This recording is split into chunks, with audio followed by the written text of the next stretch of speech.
Welcome to episode 247 of Silver Lining for Learning, finding talent together for free teacher training in Michigan. Yes, this is episode 247. Not only that, this is day 2016 of Silver Lining for Learning.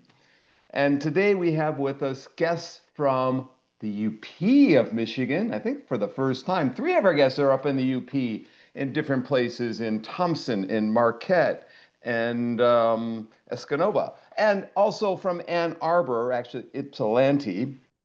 We have four guests with us today in this show. We have Serena Shivers, who got a degree in Indiana down here with folks that work with me, but now is in Michigan, is the CEO and executive director of Talent Together.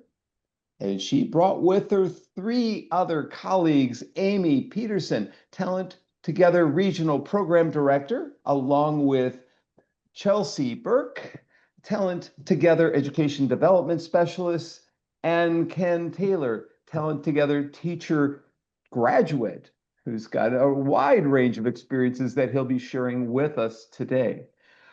Serena, would you like to give us the background, the influences, kind of the results of Talent Together?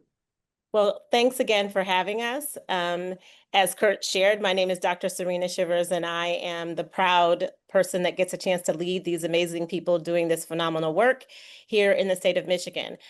So about 3 years ago, as everyone across the country was grappling with teacher shortages, which we knew we had prior to the pandemic, but it was obviously become a gaping hole after the pandemic. Our leaders in the state of Michigan that are leading our intermediate school districts. So they're kind of unique in the state of Michigan, although some other states have them where we have these ISDs and regional education agencies. Several superintendents that lead the ISDs across the state of Michigan, about 7 or 8 of them got together and started thinking about how they could solve their own problem. And that was the impetus for Talent Together, where they started thinking of how can we create a grow your own multiple pathways within our school districts, within our state. That group of superintendents started talking to other superintendents, and in the end, there was a statewide consortium developed, which is the largest unified agreement across all school districts in the state of Michigan, to develop Talent Together. So we're now in about year 3, and our focus is to not just put teachers in the classroom, but to also focus on putting high quality teachers in the classroom. So we are really primarily focused on those areas where there are deep teacher shortages, special education, secondary math, secondary science. But we also have a large number of our teacher candidates that get their degree in elementary education. Just kind of an idea of how Talent Together works. Someone who's interested, they could be a secretary, they could be a food service worker, they could be a parapro in the building, they could be a bus driver, they could be a long-term sub, it could be a parent in the community. Somebody in that school community that's interested in becoming a teacher applies to Talent Together. And then once they are accepted to Talent Together, we match them with one of the 19 post-secondary institutions that we work with. The majority of those 19 are here in the state of Michigan. We match them with one that will provide the degree path that they are interested in. Once they are matched with a university, we figure out the course path for them. If they have some college credits, it might be 3 years. If they have no college credits, it's still 4 to 5 years. So it's not like this magic thing that happens. We just really support them through that process. And there's also people that come to us that already have a degree, but they're looking to either get a degree in education, so it might be just 2 years for them, or they may have a degree in education, but now they want a different certification. So it might be like 1 to 2 years for them. So we have multiple different types of people that come into Talent Together, and they all go into multiple pathways.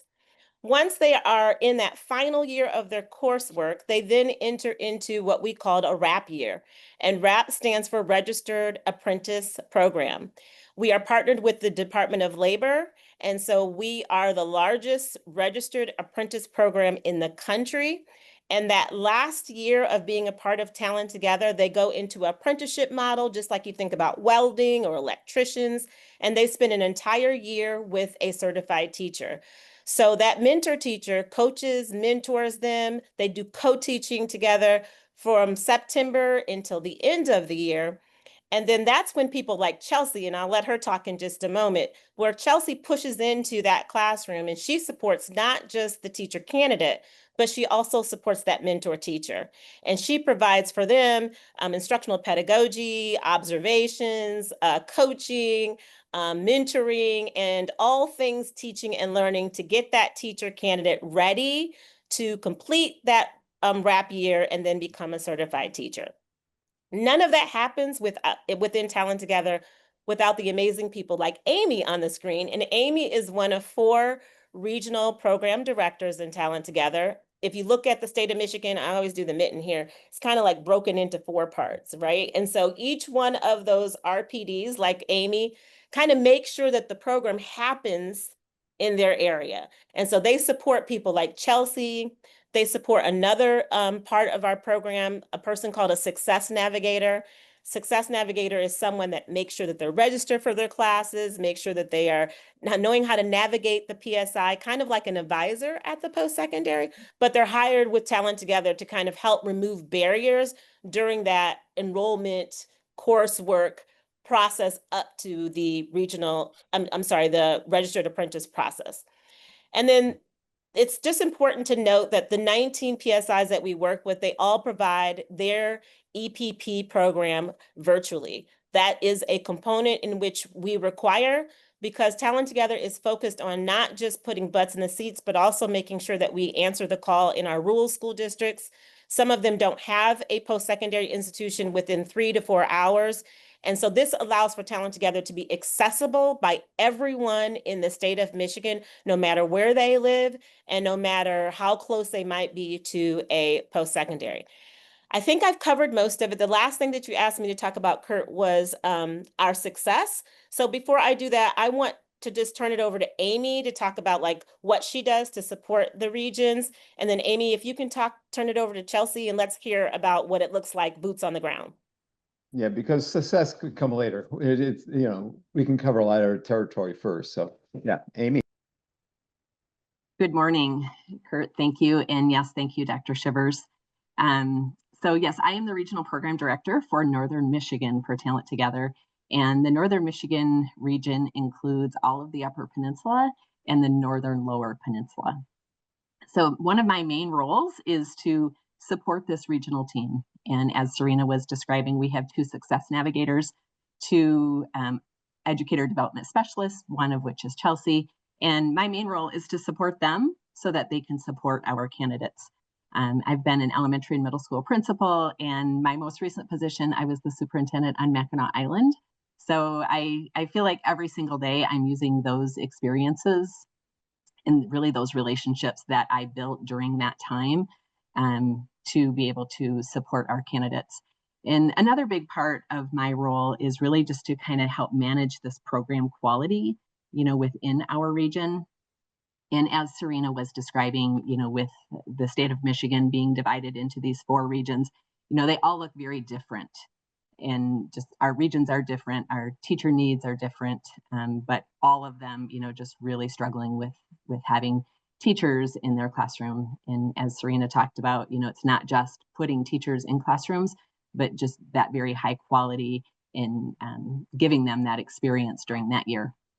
So something else I do, along with managing the group, we have different priority projects that we work on, and we call those our working groups. And so something that we're working on right now, one of our objectives is to deepen district partnerships, just knowing that, the key in success to this program is to have these strong partnerships with our districts. And so then we work on within our team, other people like Chelsea, who are working on, supporting those mentor teachers and providing that professional learning monthly to them, to the mentor teacher, so that they can, support the apprentice teacher. And also working with a small group who they're working on providing model teacher lab days so that our apprentices are able to observe just really great instruction by some of our model teachers are even former teachers of the year in Michigan. So they're also, getting that experience. And then I think also just being flexible and, just supporting our senior leadership team, our finance team, our data and operations, just doing whatever we can, for our candidates to be successful. And then finally, one of our favorite things, I think all of us, Ken, Chelsea, Serena, we've spent lots of time in schools. And I know when after years of going to a school, that was something I really wondered, like, oh, how much am I going to miss this? And so that's my favorite, very favorite part of this role.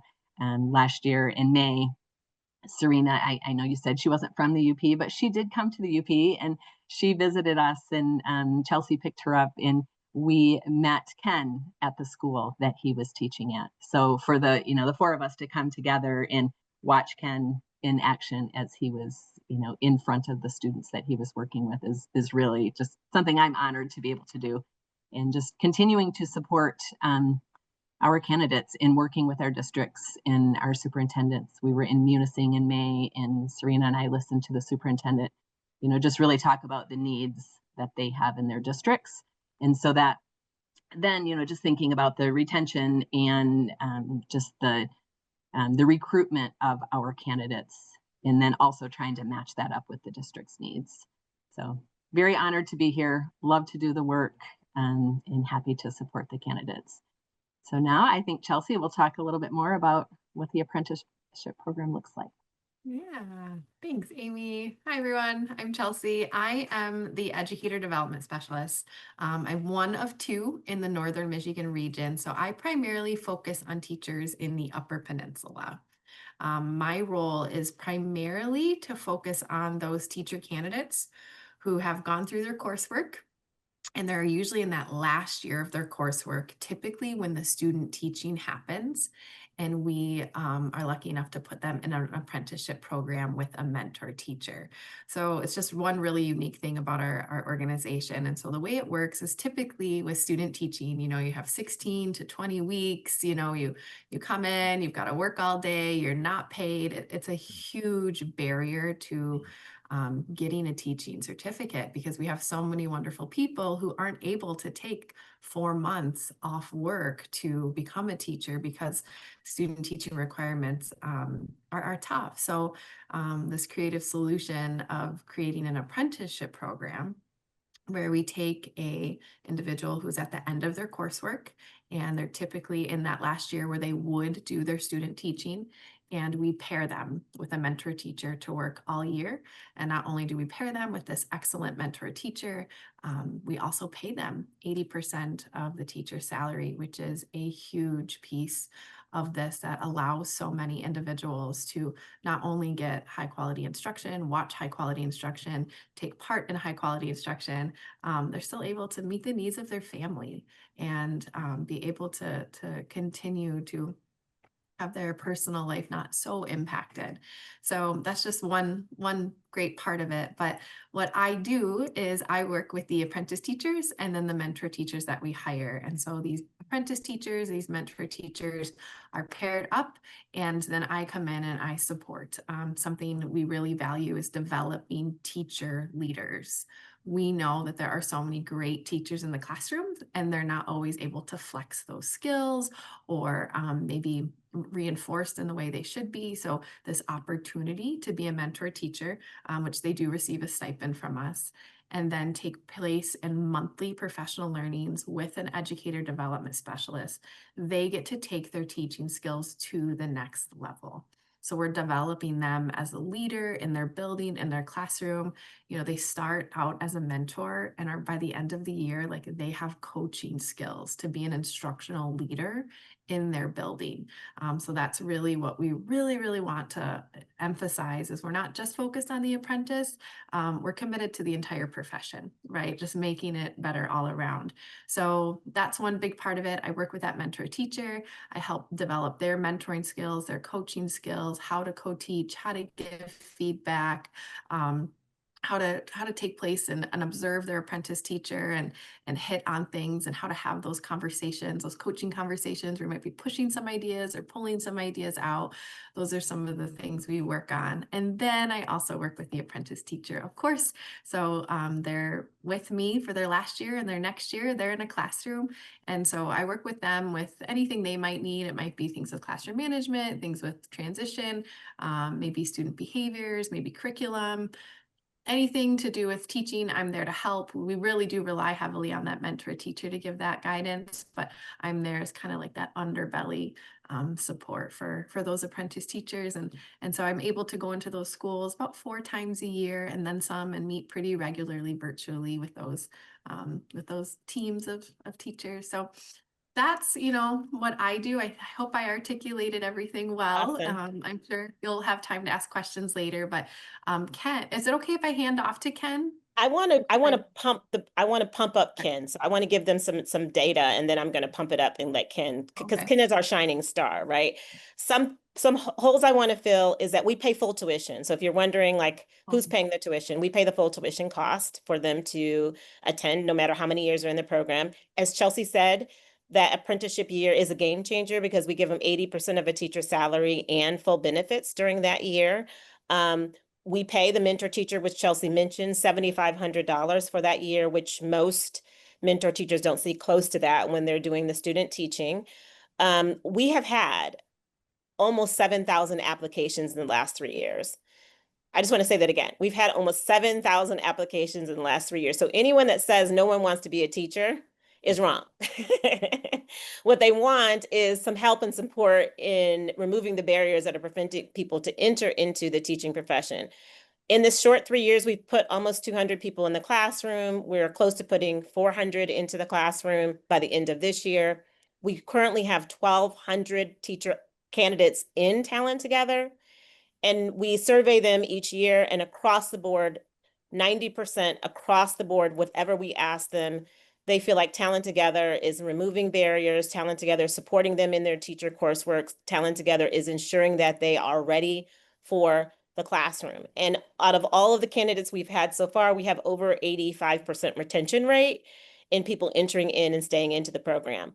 So these are the stars that are in Talent Together, and one of them is here with us, Ken. So I'm going to turn it over to Ken and let him talk about who he is, his background, and how he heard about Talent Together and what his journey has been like. Thank you, Dr. Shivers. I so yeah, I have an adventurous journey from the very beginning.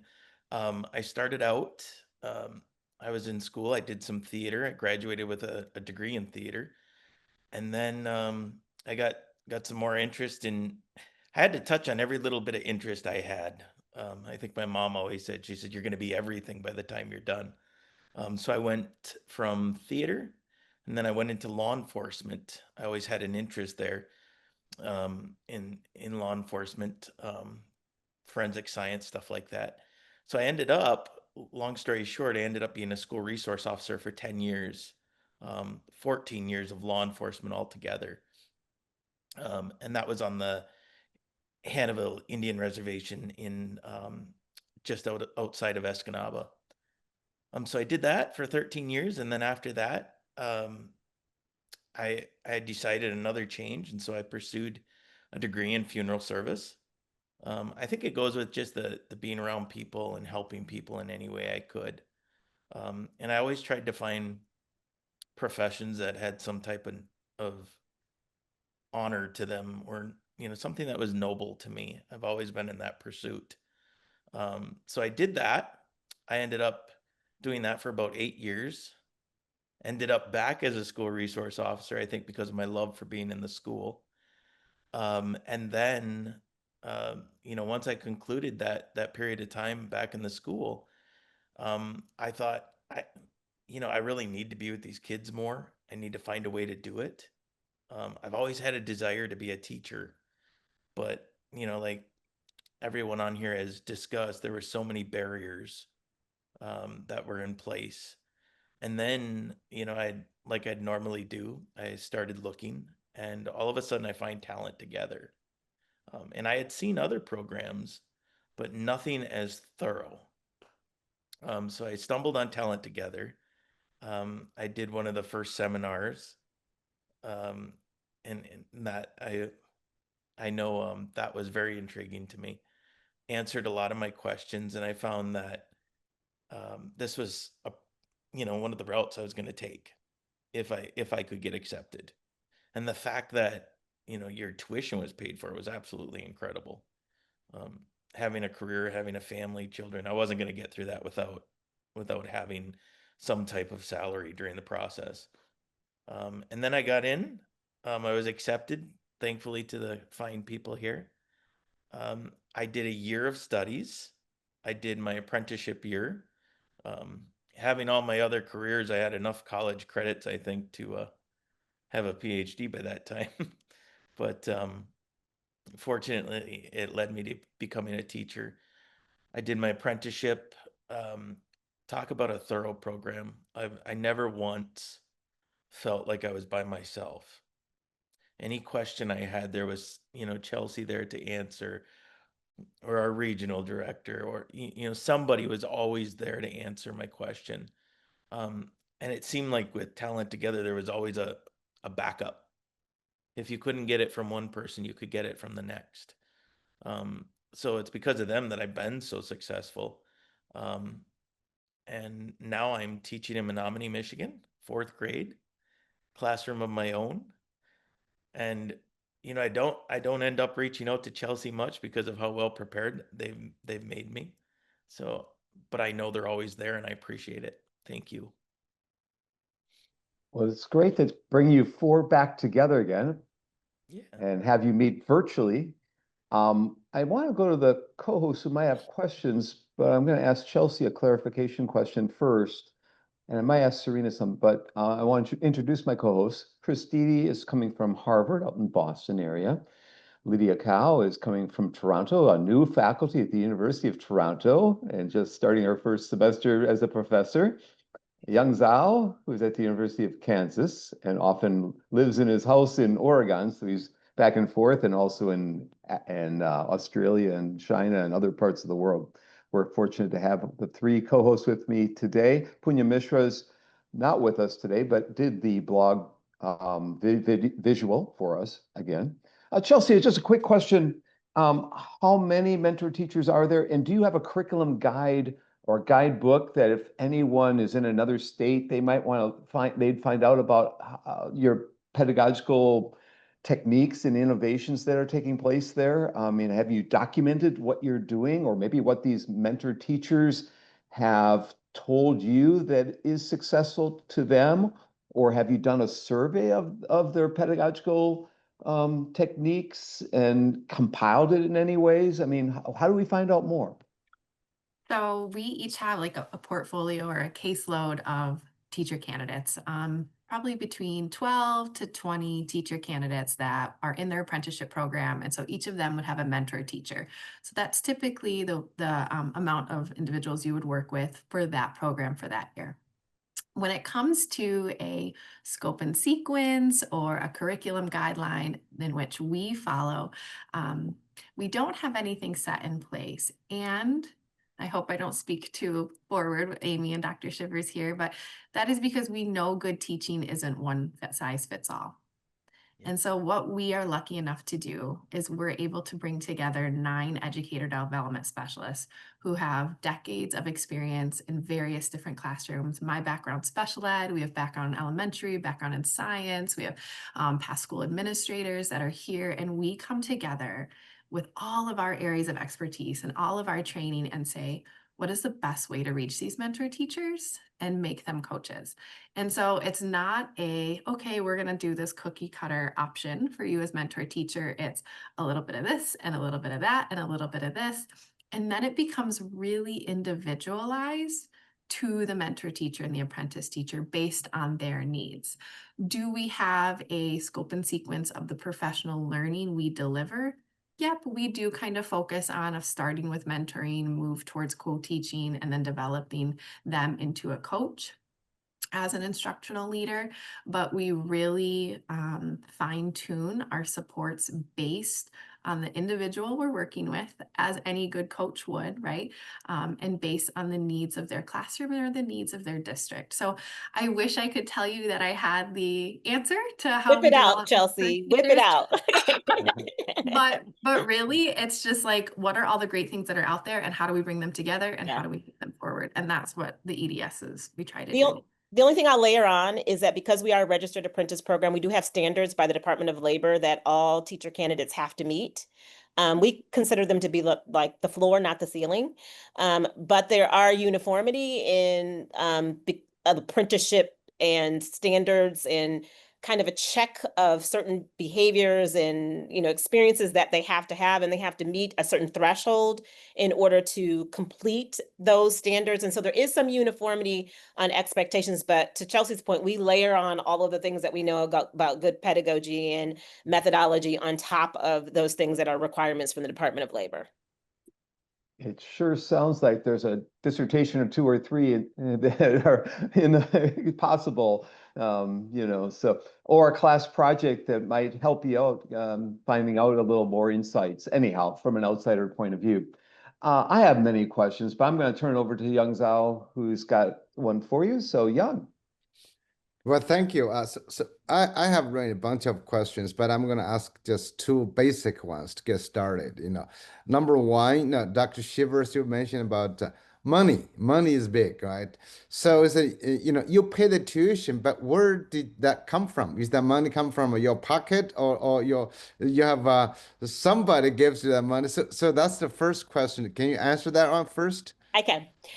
When Talent Together was first conceptualized, the superintendents that I mentioned in the beginning went to the legislator and asked for $78 million, and it was granted.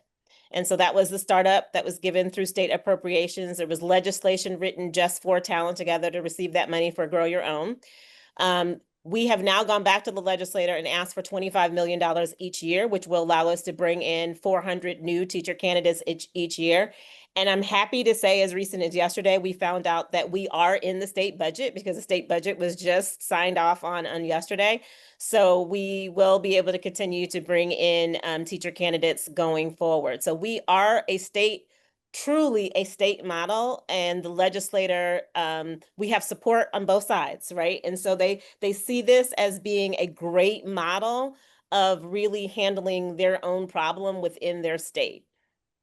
Well, thank you. So MASA is still very powerful. Congratulations. That's good. That's good to know. Second question has to do with relationships. Apparently, teacher certification, like in Michigan, the northern part of the country, has always been heavy on College of Education certifying teachers. I'm not recommended certification. I'm sure giving you like $75 million made a lot of colleges of education not necessarily happy. And so I was just wondering, because traditionally teachers in the field is supervised, supported, mentored by professors and school mentor teachers.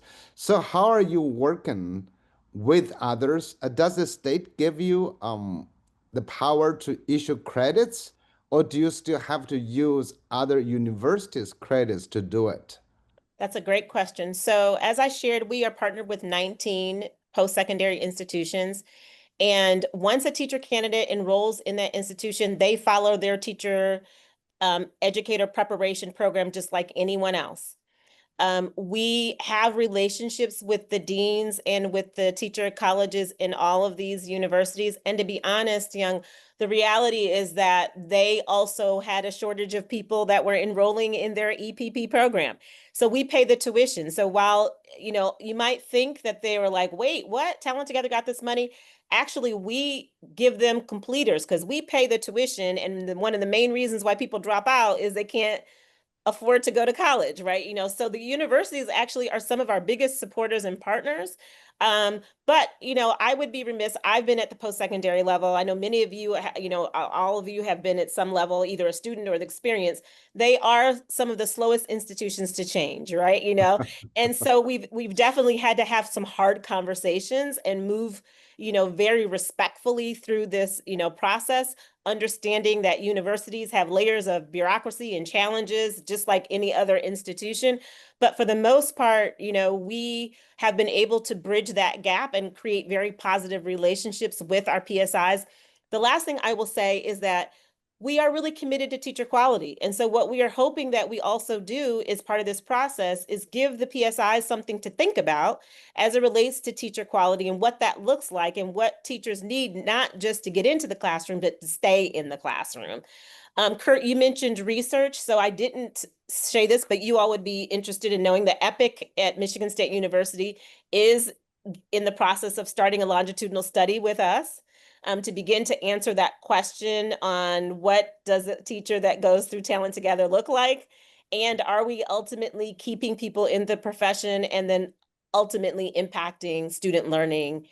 So we're in the very infantile stages of starting that research with EPIC. Well, thank you. It is a very impressive and powerful approach. So thank you. And look at everybody here seems to be so far so happy. Thank you so much. And I'll yield to Lydia. Go ahead.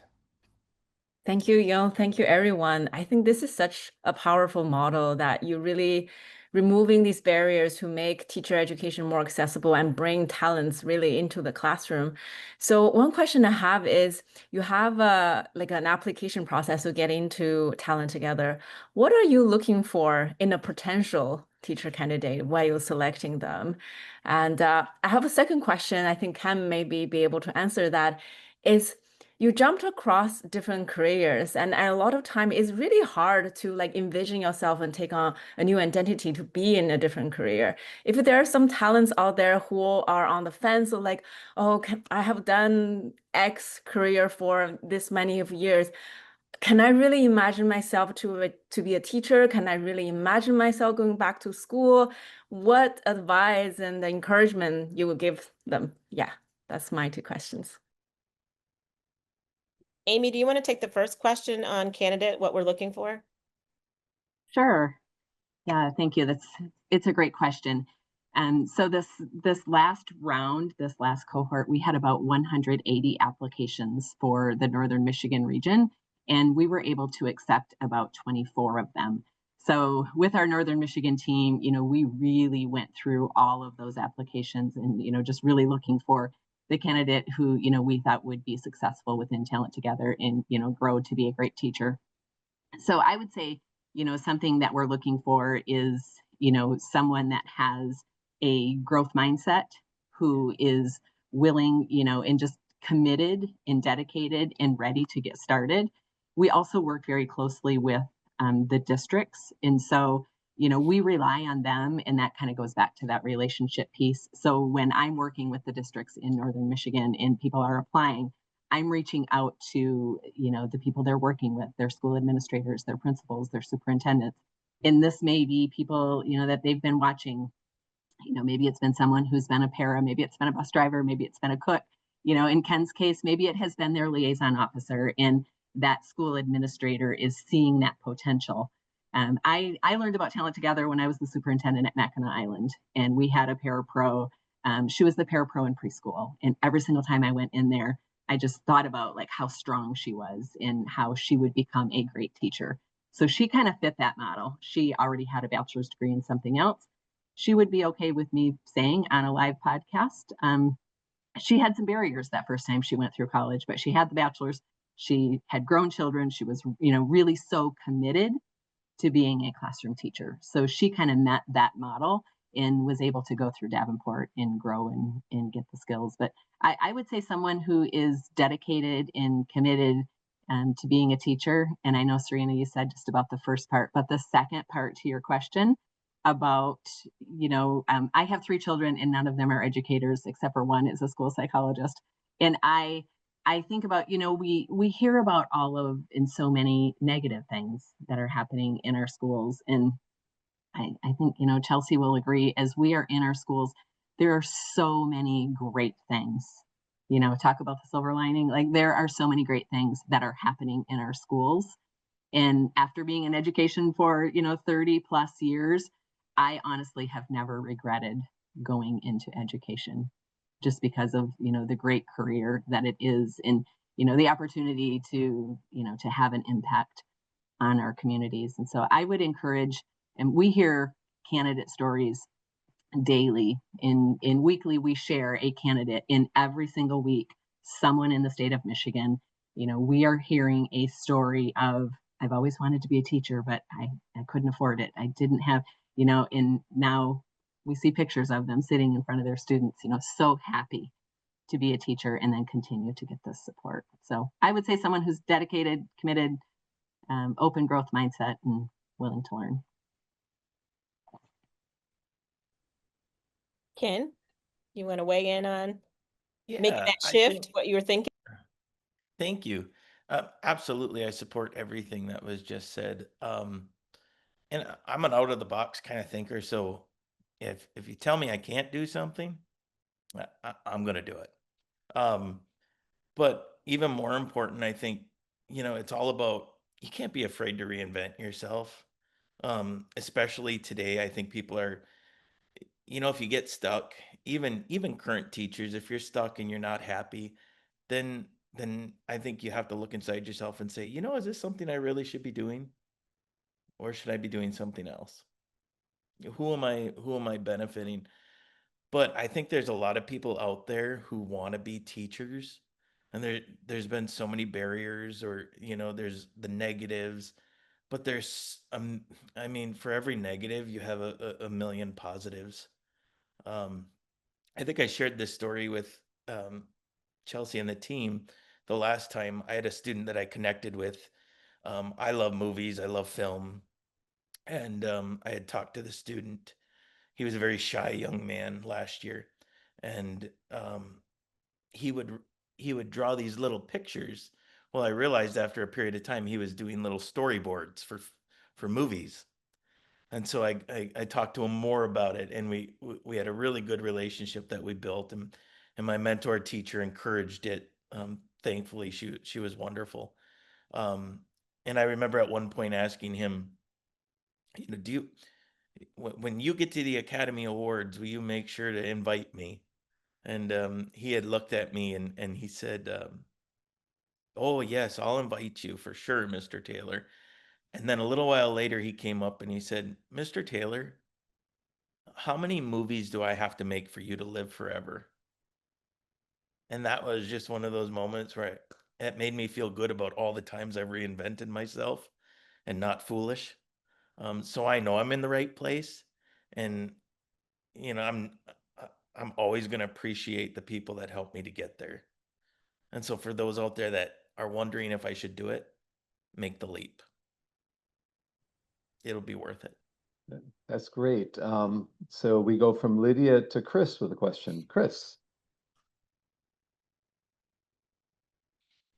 So I'm thinking about many of the episodes that we've done that have dealt with countries across the world outside of the United States, including many global South countries.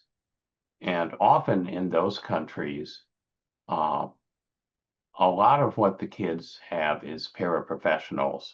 They're not called paraprofessionals, but that's basically what they are, people who've gotten, relatively little training, but still are performing a very important role, because without them, there would be no one there. And in those countries, often people aren't quite sure how you take a paraprofessional who knows some things and help them become a full-fledged teacher, whatever that might mean in that particular context. And I'm thinking about the fact that you have experiences that are on the ground, but they're not standard student teaching. So I'm just wondering what advice you would give to countries and situations where standard student teaching isn't possible. What you offer may not be possible. It may be beyond the resources that are available, but the kind of insights that you have about the kinds of interventions you can do that help people on this journey to better understand what it means to be the leader of a classroom? So I know that's, asking you to just sort of do improv on that question, but I think some of our listeners might well be quite interested in your answer. Sure. I've actually thought about this question quite a bit, and as some of you know on the screen, I met Kurt, even though I lived in Indiana for over a decade and got my doctorate at Indiana University. I had to go to China to meet Kurt. So I met Kurt a couple of weeks ago in China, and we were at a conference about artificial intelligence for, in general, in education, but a lot of the conversation was about the relationship with post-secondary institutions. And my keynote was really about layering in artificial intelligence in part of the teacher preparation program, which is something that we're in the infantile stages talking about as it relates to Talent Together. But Chris, inevitably, people that stopped me after my presentation didn't want to talk to me about AI. They wanted to talk to me about Talent Together, right? And one of the things that I constantly kept hearing them say is that they never really thought about a Grow Your Own. So you're right. They have people that are in their spaces kind of holding the fort down and in their classrooms, but they never really thought about looking internally for talent, right? So I think that just within itself could potentially be a game changer if they start thinking about very differently the people that are already in the space and how they can work, because the barrier sometimes is accessibility with an institution to try to figure out. And I do recognize that some of the countries in the South, deal with a lot of, constraints, and many of them is accessibility and finance. But just thinking through like innovative and creatively how we can access the post-secondaries in some places where they hadn't thought about accessing, learning through, online sort of virtual model. It certainly can be a game changer when you talk about accessibility, right? And I think all of us across this world have learned something about virtual through the pandemic, right? And about how to become better at engagement, from the pandemic. So I'm not sure that that's completely an answer, Chris, but I do think with those countries that I did speak to, they had a head scratcher, like, oh, wait a minute, we do have people that are good with kids. We just kind of really hadn't thought about what it looked like growing our own from within versus trying to look for people outside of the profession to come into the profession.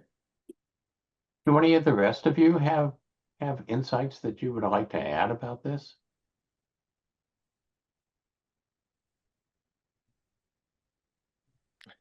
I mean, I would just add just what Dr. Shivers, talked about. We have really great people in our schools already. And a lot of those people, there was a calling there for them to work with those children.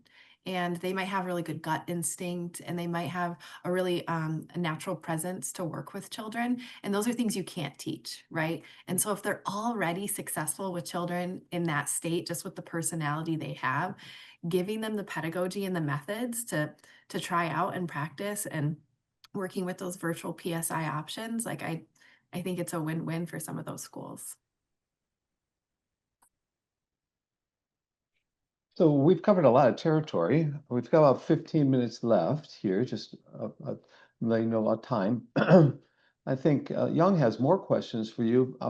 One of the questions that I had on my list was from the beginning when Serena talked about the secret sauce. Actually, it was before we got started. It's part of the slides that she has that we're not showing the slides today, but I want to ask Serena, what is the secret sauce? And maybe for Chelsea and Amy and Ken to add what they think the secret sauce is. And maybe we can get a more complete picture by hearing from all of you.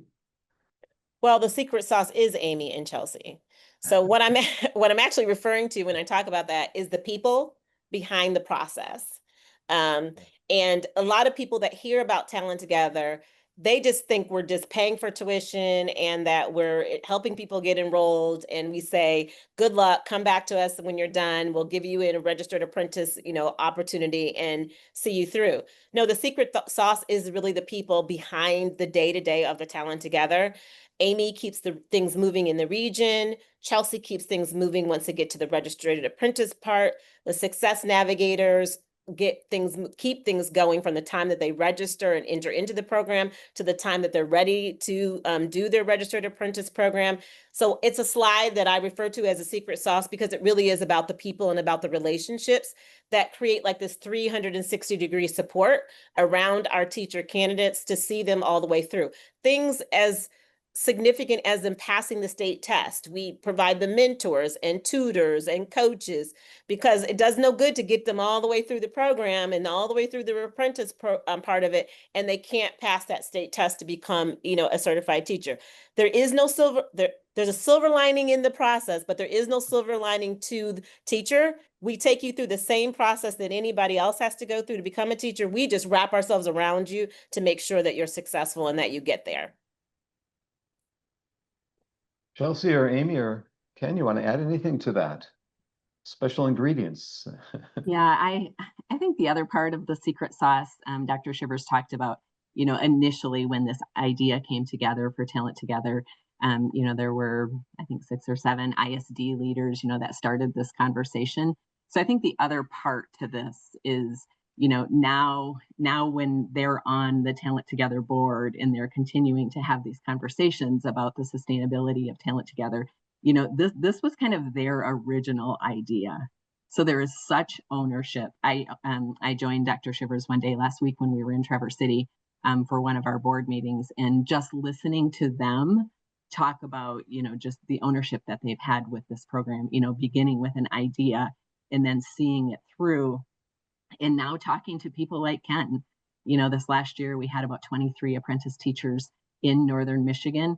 22 of them were hired and they're now in those classrooms in some very rural, isolated areas that are really struggling to get teachers. So I think that's a big part of it. And then I think it's the apprenticeship. And I think it's when people call us, when our candidates call us and they call Chelsea, they call me, we hop on a call, and Ken kind of alluded to that a little bit too. It's real people that they're talking to, and it's people that live in their communities and they understand what's happening, and just being able to have those relationships to be able to help them. So Amy, I think go ahead. Yeah, so just briefly, when was the original conversation? What year was that taking this? Just so people know the history a little bit, who might try and replicate this. Right. So I believe it was 2022. And so then that following year, 2023, they had a design team that came together, and then working with the Department of Labor, as we had talked about. And then it was a design team originally that kind of worked together, people that are in schools every single day. And that's when I was in the EUP ISD, and I knew people that were on that design team really talking about like, all right, what do we want that teacher to look like? And what experiences do we want them to have at the end of that first year? So that's when that started. And then we started with our first cohort in the fall of 2023. Well, this is not China, where Serena and I know they can build a bridge from Macau to Hong Kong in 45 days. This is America. So 2022 is not that long ago, and you've ramped this up pretty darn quick. Applauds to you. A lot of paperwork that you probably filled out, and probably a lot of forms that made you get a new pair of glasses. But anyways, Chelsea and Ken, do you have any secret sauce ingredients? I just wanted to say, to compliment that, I was looking for a program like this well before 2022, but I couldn't find any such thing that would accommodate my future. But the fact that, the support, it is truly genuine. It's not just something that's talked about. I never once felt like I was on my own, not once. And I think there's a lot to the recipe for the secret ingredient, but the positivity that, each and every one of the individuals that operates within Talent Together, you were so positive. You really limited the opportunity for someone not to be successful. So I think that has a lot to do with it. It's just very, very one-on-one, very personable, very real. Thank you for that. And Chelsea, wrap us up there. Yeah, it's the people. It's the people in the classrooms, it's the people in the administration offices, it's the people that are behind these screens through Talent Together. It's just a large culture of like, let's get our kids good teachers and let's make sure that we have good teachers in the classroom and what can we do, and it's all hands on deck. So whether it's Talent Together or whether it's the mentor teacher or the parapro that's thinking about it, it really is, it's the people.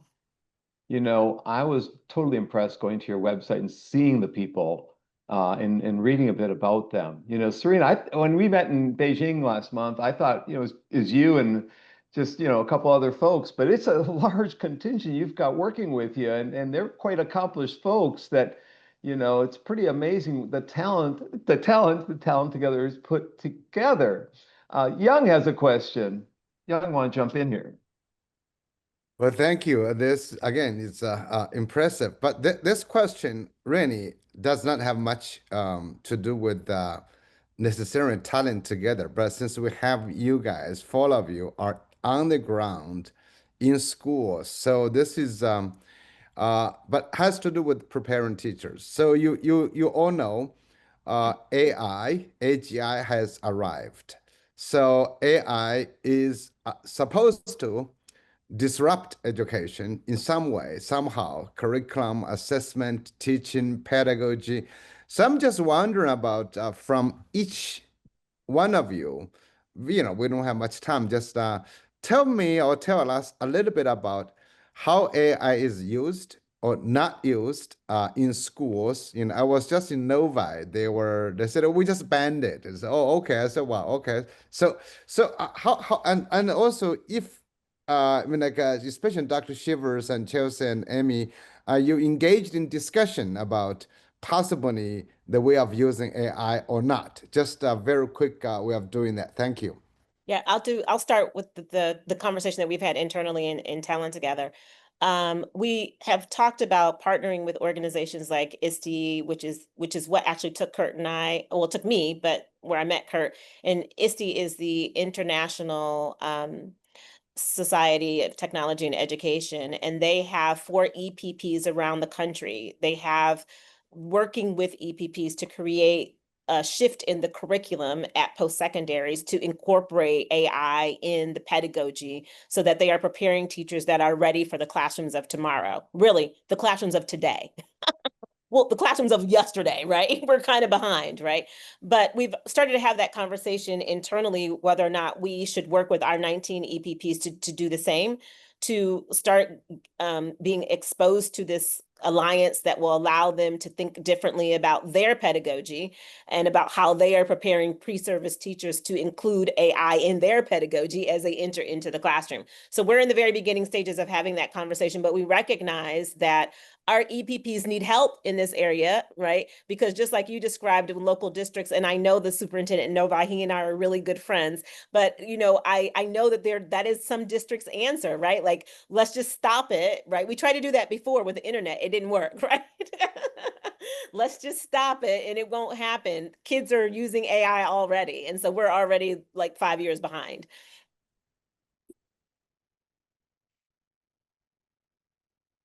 Anyone else? Oh, Chelsea, go ahead. Chelsea, what's your observation? What's it like on the ground?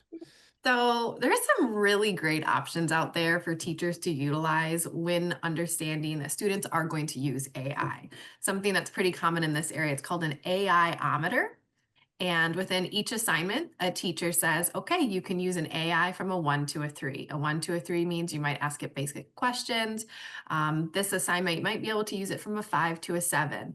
This assignment's gonna be really hard, so it's okay to rely on AI. We're gonna do a 9 to a 10 for this assignment. And it sets those guidelines for students to understand how to utilize AI like effectively, and so it contributes to their own learning, not so it's doing the work for them, it's enhancing their learning experience. So I that's what I see in classrooms. I know some administrators are like, nope, we're done with it. Other administrators are like, it's gonna happen. How do we use it to our to our benefit. For Talent Together, though, something I do want to plug a little bit, part of my job is also helping teachers pass the Michigan State or Michigan Test for Teacher Certification, or MTTC. So it's the test that they have to take to get that certification.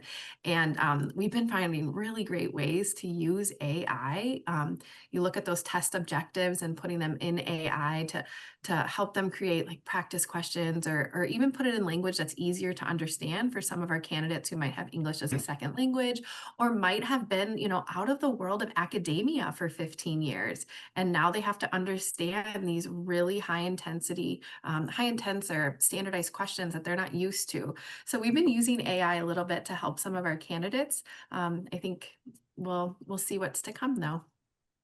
Well, I remember many, many years ago, I was involved in writing the 7th standard for Michigan teacher certification, the educational technology standard, when I was at Michigan State. So I was Now we one know of- who to blame, Young. Now we know. well, that was never a good one. We work with the, EST had one, all those kind. So I now I don't believe in standards, but anyway, so that's Amy and Ken. Ken, do you want to go ahead first, and then we can go to Amy? Yes, I haven't seen much AI with the students that I work with recently or currently. I know they use it. Most of our work in class is written, so it's just from what I hear, not so much as what I see. But it's kind of funny that, on the other end of that, I see the educators using it quite a bit. It improves the efficiency of your time, and not to necessarily do all the work for you, but, the other day, I think we needed to teach the kids to use a graphic organizer. So one of the teachers used AI to put together a template, and, it was 5 minutes of time. And now we can go back in the classroom and we have something to hand out to them, and just improves a lot of time for us, which is very precious in the classroom. That's very interesting, Ken. Thank you. There are really two ways of using AI. One is you hide it and use it, like you're looking at some bad things. And and then the other one is, well, we're using it. It's Amy, go ahead. Thank you, Ken. Yeah. So I think I- Amy's going to have the last comment here. We're running a little bit out of time. I think Serena has to make the final comment after you, and then I'll wrap up and introduce the next show. So Amy? Thank you. I think they did a really nice job, just summarizing. And I know when we were at the conference last week in Traverse City with district leaders, there were many AI offerings, and they were so well attended.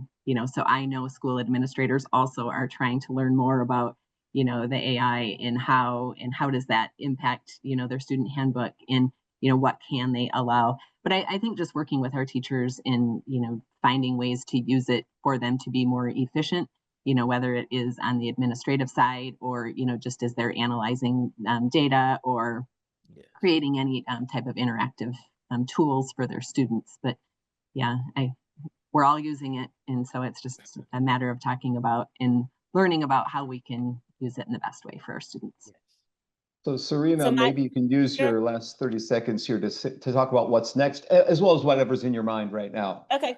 Well, what's next is that if you're in the state of Michigan, you're interested in being a teacher, you can go to mitalenttogether.org and fill out an interest form. And when you do that, once the application window opens, you'll automatically be sent an application. If you're not in Michigan and you just want to know more about Talent Together and what we do, on our website, mitalenttogether.org, you can reach out to any one of us and we would be more than happy to talk about what we do.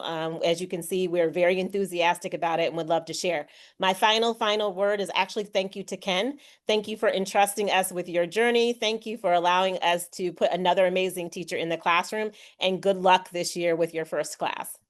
Thank you very much. Well, I think I speak for my co-hosts that this has been a wonderful show. The thumbs up all around here. People listening to the show on the trail, you can contact Serena or Chelsea, Ken, or Amy. Their emails will be available, or write to me and I can send you them. I do have two quick comments. I listened to Gretchen Whitmer's book last summer, and given your budget situation sounds good. I hope that she includes you in her next book as she runs for president sometime. I will also say that anyone who wants to appear on this show on Silver Lining for Learning, this did not take long to ramp up. So thank you to Chelsea, thank you to Ken, thank you to Serena, thank you to Amy for coming on the show on short notice. It was only a couple weeks advanced planning, and it was a wonderful show. So, and we didn't have to wait 2 months or 3 months or 4 months. So thank you for taking the time, really. Real quickly, the next week, we're going to be at 10 a.m. Eastern Time to hear about micro-credentials in Mauritius. Believe it or not, it's a government initiative. It's a huge initiative, not just there, but we'll have a follow-up show, a second show across Africa. They've got big plans for micro-credentials and how it's going to change education and governmental plans we'll talk about next week. So see you next time in Silver Lining for Learning, episode 248.